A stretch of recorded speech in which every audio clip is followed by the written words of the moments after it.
I've just bought this GT3 RS because Porsche have refused to fix it. To a GT3 RS. But it's what lies in the engine bay that made this car so cheap. There seems to be a little bit of leak. Imagine paying almost £90,000 for a car that will not even start. Now imagine that the car is a Porsche GT3 RS, one of the most loved sports cars in the world, and that Porsche itself looked at the engine and simply walked away from it. That is exactly what happened here. A previous owner took his GT3 RS to a Porsche dealer with an engine problem, fully expecting the manufacturer warranty to cover the repair, the same warranty that is supposed to cover almost everything on the car. Instead, Porsche looked at the engine, refused to fix it, and voided the warranty on the spot. With no warranty and a car that would not run, the owner stopped paying his finance, and the car ended up at a repossession auction. That is where this story begins, with a buyer willing to gamble on a car that everyone else had given up on. From the outside, the car looked almost perfect. It had been protected with paint protection film. The interior looked untouched, and everything appeared original except for a roll cage that had been wrapped in yellow. Anyone walking past it in a showroom would have called it a dream car. But underneath that shiny surface was an engine that refused to turn on, a small pool of oil sitting on the garage floor, and a complete mystery about what had gone wrong inside. The buyer had one goal in mind: to fix whatever was broken, take the car back to Porsche, and try to win back the warranty that had been taken away. It sounds simple when you say it like that, but nothing about this build would turn out to be simple. This was not going to be a quick oil change or a 5-minute fix. It was going to be a long, twisting investigation into one of the most talked about sports cars on the road, and it would test the patience of everyone involved. The reason the car was so cheap comes down to one simple fact. Buyers are scared of engines they cannot understand. Most people see an engine that will not start and imagine the worst possible outcome, a full engine replacement costing tens of thousands of pounds. That fear pushes the price down at auction, sometimes by a huge amount, because normal buyers do not want to take the risk. But for someone willing to dig in, get their hands dirty, and follow the clues step by step, a car like this can turn from a £50,000 risk into a genuine bargain. The car in this story was worth somewhere between £135,000 and £140,000 if it worked perfectly and had a clean history. Buying it broken for £87,000 meant there was a lot of room to spend on repairs and still come out ahead, as long as the damage was not catastrophic. That is the bet at the heart of this whole story. A bet that a machine everyone else was scared could be brought back to life for a fraction of its true value. It is a story about patience, detective work, and refusing to give up on a car just because one big company already had. It also raises a bigger question that many car owners never think about until it happens to them. What actually happens when a manufacturer decides your warranty no longer applies, and who gets to make that final call? Most drivers assume a warranty is a simple safety net, something that always protects them no matter what goes wrong under the bonnet. This story shows that the reality is far more complicated, and that a warranty can disappear the moment a manufacturer suspects something does not add up. Whether that suspicion is fair or not becomes a question worth answering. And answering it meant getting hands-on with the actual engine rather than trusting any paperwork alone. The first real look at the car happened on a ramp, and it did not take long to notice something wrong. There was oil sitting on the floor underneath the engine, which is never a good sign on any car, let alone one that already refuses to start. Trying the key in the ignition, the starter motor turned over just fine, which was actually a small relief since it meant the electrical system and the starter itself were not dead. That ruled out one of the simplest and most common reasons a car will not fire up. With the car lifted safely into the air, a closer look underneath revealed something odd, a little bit of oil sitting around some plugs, the small bolts that let you drain oil out of the engine. When touched, both some plugs turned out to be finger tight, meaning they could be loosened with just fingers and no tools at all. That is not how a properly built engine should ever be, and it was the first clear sign that somebody had already been inside this engine before it was sold. Loose unplugs left in that state could explain the oil dripping onto the floor, especially if someone had already tried cranking the engine and pushing oil past the loose plugs. It raised a new question, though. If oil had been leaking out slowly, was there enough oil left inside the engine protected? Or had the engine been running dry and damaging itself from the inside? Removing the plugs to check the leftover oil did not reveal a flood of oil pouring out, but also was not completely empty, which left things frustratingly unclear. A quick check of the oil filter for metal fragments, which would be a serious warning sign of internal engine damage, came back clean as well. So far, everything pointed to a mystery rather than a disaster. No shredded metal, no broken parts falling out, nothing dramatic to explain why this car refused to run. While looking around the underside of the car, another strange detail appeared, a missing nut on one of the front lower control arm bolts, a part connected to suspension rather than the engine. It was not going to explain the running problem, but added to a growing feeling that whoever worked on this car last had not finished the job properly, leaving loose bolts, missing nuts, and unanswered questions all over the place. All of this early evidence suggested one thing clearly. Someone had opened up this car before, made changes, and then put it back together in a hurry without much care. The challenge now was figuring out exactly what they had done, what they had removed, and why the engine refused to turn over at all. Every loose bolt and every drop of oil became a clue in a growing puzzle, and the only way forward was to keep pulling the car apart piece by piece until the real story came out. Nothing about this stage confirmed a destroyed engine, but nothing ruled it out either, and that uncertainty made every next step feel important. Patience became the most valuable tool in the garage that day, far more useful than any wrench or diagnostic machine, because rushing to a conclusion this early could easily lead the whole repair down the wrong path. Every bolt that came loose and every drop of fluid on the concrete floor had to be treated as a real clue rather than a small annoyance, since on a car this complicated, the smallest overlooked detail can turn into a very expensive mistake later on. That mindset, slow down, check twice, assume nothing, would end up being tested again and again as the story continued to dig deeper. The next move was removing the wheels to get access to the spark plugs, 6 of them in total since this is a flat 6 engine, a design where 3 cylinders sit on each side of the engine rather than in a straight line. Pulling all 6 spark plugs out one by one was meant to offer clues about the state of each cylinder inside. A badly damaged engine often leaves telltale signs on its spark plugs, things like heavy carbon buildup, unusual colors, or physical damage from broken parts hitting them. In this case, though, the plugs came out looking surprisingly normal, a little wet from oil and fuel sitting inside the cylinders, but not smashed or destroyed in any dramatic way. With the plugs removed, a small camera was pushed down into each cylinder to look directly at the pistons and cylinder walls from above. On the right side of the engine, everything looked clean and healthy.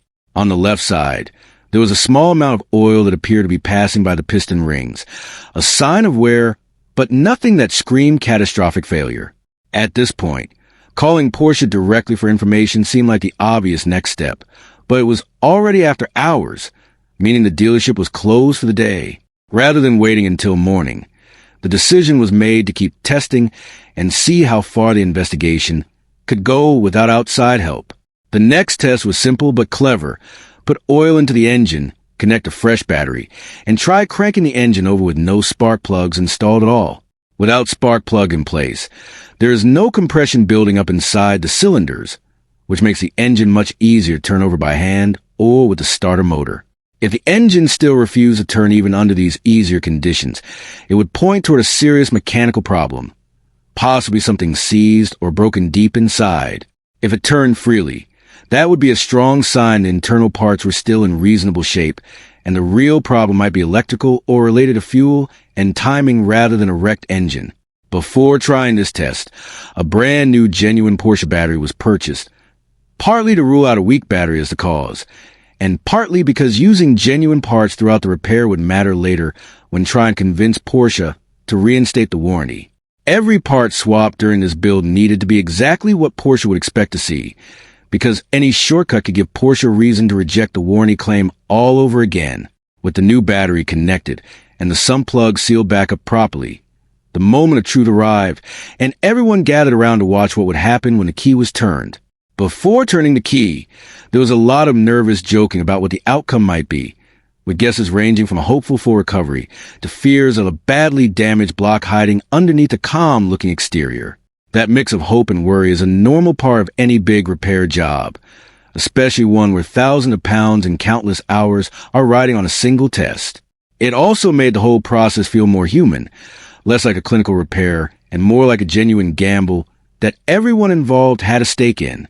Even the small ritual of gathering around the car, cameras ready, breath held, showed just how much this single test meant to everyone standing in that garage. Whatever happened next, good or bad, was going to shape the direction of the entire project, deciding whether this was a straightforward fix or the start of a much longer and more expensive road ahead. The result of that first crank test was better than anyone expected. The engine turned over smoothly, without any strange knocking or grinding noises, and nothing leaked out from underneath the car during the test. This was a huge moment, because after seeing loose some plugs, missing nuts, and an engine that had been sitting broken for who knows how long, everyone had braced for the worst. A smooth crank meant the internal parts, the pistons, the crankshaft, and the connecting rods, were most likely still in working order. It felt almost too easy, and there was a shared feeling in the garage that something this simple could not possibly explain why Porsche had refused to fix the car and voided the warranty in the first place. Still, cranking over freely with no spark plugs installed is very different from actually starting and running properly, so the spark plugs were cleaned up and put back in for a real start attempt. This time, the engine did start, but it sounded uneven, almost like it was only firing on some of its cylinders rather than all six. It was progress, real progress, but clearly not the full fix. Getting an engine that has been sitting dead to crank and even partially start after replacing nothing but oil, a battery, and spark plugs felt like an enormous step forward, yet everyone in the garage understood there had to be something more going on. An engine does not usually get its warranty voided by Porsche over a problem this small and easy to fix. Sitting in the car during all of this was a strange object that had been overlooked at first, a single electrical fuse, just sitting loose on the passenger seat when the car was originally picked up from the auction. At the time, it seemed like nothing more than a random spare part left behind by accident, but now it started to look far more important. Checking the fuse box revealed that one specific slot, marked B5, was completely empty, missing its fuse entirely. Looking up what that fuse control brought an important discovery. B5 was a 20-amp fuse for the fuel pump relay, the exact part responsible for sending fuel to the engine. Without that fuse in place, the fuel pump has no power, meaning the engine cannot receive fuel properly no matter how well everything else is working. This explained a lot. If someone wanted to stop a car from being started and potentially causing more damage to an already troubled engine, pulling this specific fuse and leaving it loose on the seat would be a simple, deliberate way to do it. It suggested that whoever worked on this car last, most likely a technician at Porsche, wanted to make absolutely sure nobody could start the engine again once it was handed back to its owner.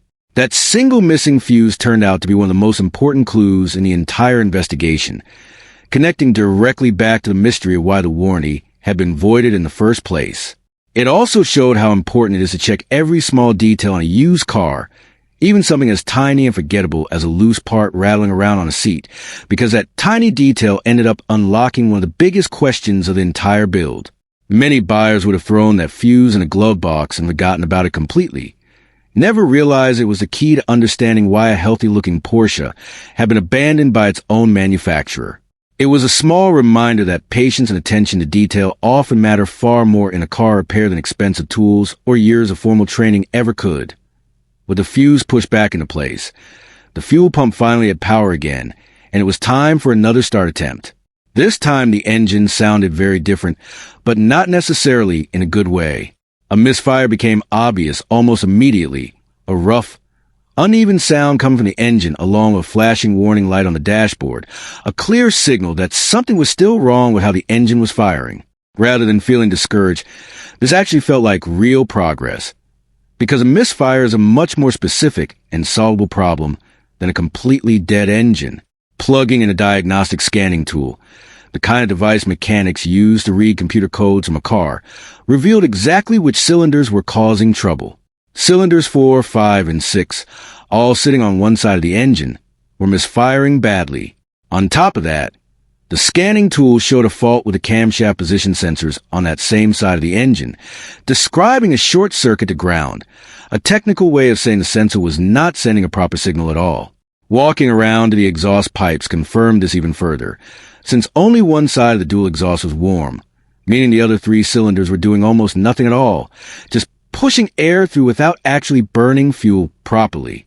With a clear side of the engine now identified as a problem area, a compression test became the next logical step, a test that checks how much pressure builds up inside each cylinder when the piston moves upward. Surprisingly, every single cylinder showed some level of compression, even the ones with misfires, which was a confusing result at first. If a cylinder has compression, it usually means the basic mechanical parts inside, like the piston rings and valves, are sealing properly. This ruled out some worst-case scenarios, like a hole punched through a piston or a cracked cylinder wall, but it left the real cause still hidden. Checking for spark by connecting the coil packs directly to spark plugs and grounding them out confirmed that every single spark plug was producing a strong, visible spark when tested this way. Fuel was present too, confirmed by both smell and sight during testing. So the engine had fuel, it had spark, and it had compression, the three basic ingredients every engine needs to run, yet it still could not fire properly on one entire side. The only piece of the puzzle left unexplained was timing, the precise coordination between the crankshaft at the bottom of the engine and the camshafts at the top, which control exactly when the spark plugs fire and when the valves open and close. If that timing was off, even slightly, it could explain everything seen so far, spark plugs sitting completely silent until the engine somehow started running on its working side, and camshaft sensors reporting confusing, broken signals. Everything pointed toward one uncomfortable conclusion. The problem was buried deep inside the engine itself, and the only way to find it for certain was to physically remove the entire engine from the car. That is a big decision on any car, but especially on a GT3 RS, where a full replacement engine can cost around 40,000 pounds on its own. Pulling the engine out meant committing serious time, money, and risk to repair. But at this point, there was simply no other way to see what was truly happening inside those cylinder heads. Every earlier test had ruled something out, but none of them had actually shown the true cause, and the only way to stop guessing was open the engine up and look with our own eyes. Removing the engine from a GT3 RS is actually easier than it sounds, since these engines are designed for racing and sit right at the back of the car, built in a way that allows fast removal for track teams who need quick repairs between races. The rear bumper came off first, followed by trim panels around the boot area, giving clear access to the top of the engine. Almost immediately, more evidence of a rushed, sloppy repair job appeared. Several plastic clips that should have held the intake pipe in place were missing entirely, and a few hoses had simply been left disconnected rather than reattached properly. It looked, in the clearest way possible, like this car had been pulled apart, poked around inside, and then thrown back together without much care or attention. After disconnecting the fuel lines, coolant lines, and the wiring running to the engine control unit, the car was lifted up so the drive shafts and suspension arms could be removed, freeing the engine and gearbox from the rest of the car. Using a specialized hydraulic engine lift designed to support both the engine and gearbox together, the whole assembly was carefully lowered out from underneath the car. The process took about 3.5 hours, slightly longer than expected because of an extra subframe section that needed to come loose before the engine would slide free. An important lesson learned here was to remove the exhaust system before starting the engine removal process, since leaving it in place blocked the engine from sliding backward a small distance needed to clear the car entirely. With the engine finally sitting on a bench rather than bolted inside the car, the real investigation could begin. The wiring looked completely fine on close inspection, showing no signs of the short circuits the diagnostic tool had reported earlier, which meant the electrical problem was likely being caused by something mechanical rather than a damaged wire or connector. The exhaust system removed from the car was set aside as fine and reusable, and attention turned to the top of the engine, specifically the side that had been misfiring, to remove the rocker cover and finally look directly at the camshafts underneath. Special Porsche tools were needed here, tools that slide down into the engine and hold the camshafts firmly in place, because removing the rocker cover without them would let the camshaft spring loose unexpectedly, potentially causing even more damage or a nasty accident. With those tools borrowed and put into place, the rocker cover finally came off, and what was revealed underneath explained an enormous amount about why this engine had been causing so much trouble. After hours of testing, guessing, and slowly ruling things out, this was the first moment where a clear, physical answer sat right there in plain view, waiting to be understood. Getting to this point had taken careful, methodical work, disconnecting one system at a time and checking each part along the way, rather than jumping straight to the most dramatic conclusion. That slow, disciplined approach was starting to pay off, because every earlier test, from the spark check to the compression test, now made complete sense once this hidden mechanical fault was finally out in the open where everyone could see it clearly for themselves.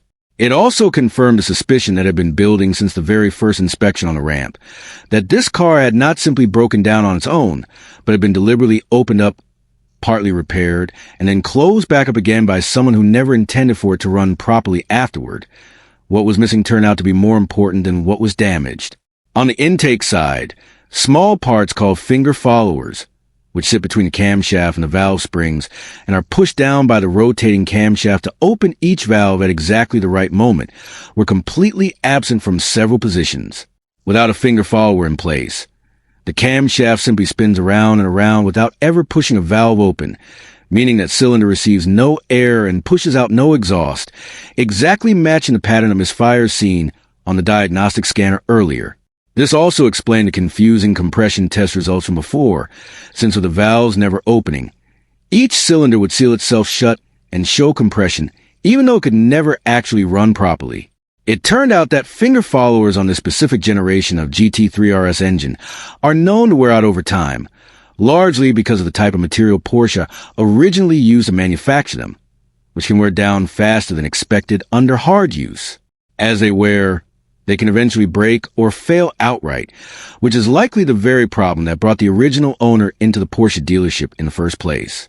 Rather than replace the worn or missing finger followers, the exhaust camshaft, or the camshaft itself, whoever worked on the car appeared to have removed several key parts and never put replacements back in, deciding instead to leave the fuel pump fuse disconnected and hand the broken car straight back to its owner.